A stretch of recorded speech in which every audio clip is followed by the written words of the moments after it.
गेल्या काही दिवसांपासून सातत्याने महाराष्ट्राचे आमदार श्री धनंजय मुंडे साहेबांना टार्गेट करण्याचं काम पद्धतशीरपणे बीड जिल्ह्यातील काही राजकीय लोक करत असल्याचं दिसून येते। अमल दुबे प्रकरणात जे तोंडघशी पडलेत ते सुरेश धस आज महायुतीचे आमदार आहेत, मात्र आपल्याला मंत्रिपद मिळालं नाही आणि दोघाही बहीण भावांना मंत्रिपद मिळालं। पंकजाताई आणि धनंजय मुंडे साहेब एकत्र आल्याचा पोटशूळ त्याच्या पोटात उठताना दिसतोय। आमचं म्हणणं आहे स्पष्टपणे, मस्साजोग प्रकरणामध्ये सरपंच संतोषराव देशमुख यांची ज्या क्रूर पद्धतीने हत्या केली गेली ती निंदनीय आहे, त्याचं कोणी समर्थन करू शकत नाही। जो कोणी दोषी असेल त्याला कडक शिक्षा झाली पाहिजे, त्याला फासावर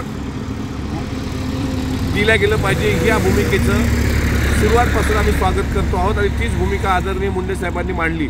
मात्र या माध्यमातून जाणीवपूर्वक त्यांना टार्गेट करून मला मंत्रिमंडळात स्थान भेटलं नाही या आसूयेपोटी सुरेश धस जे राजकारण करतायत ते मला असं वाटतं कुठतरी थांबलं पाहिजे। त्यांच्यासारख्या मोठ्या नेत्याला हे शोभत नाही। महायुतीचे ते घटक आहेत आणि याहीपेक्षा एक सामाजिक कार्यकर्ते ज्या कालपासून पुढे आले आहेत। काल खासदार संजय राऊतांना पण एकत्र येऊन संदीप क्षीरसागरबद्दल बोलण्यासारखं काही वेगळं नाही। जो स्वतःच्या वडिलांना इतक्या मोठ्या पद्धतीने जी व्यक्ती इज्जत देऊ शकते ती बाहेरच्यांबद्दल कशी असू शकते यात काही दुसरं सांगण्याची गरज नाही।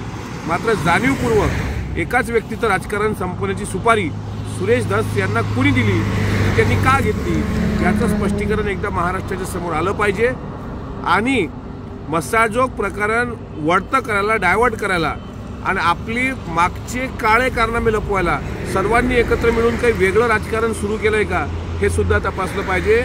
हमाम में सब नंगे होते हैं सुरेश अण्णा, त्यामुळं जे काही तुम्ही करता आहात हे त्या पीडित कुटुंबाला न्याय देण्यापेक्षा तुम्ही तुमचं स्वार्थी राजकारण करतात का हे बीडच्या जनतेला आणि सोबतच महाराष्ट्राला कळून चुकलं।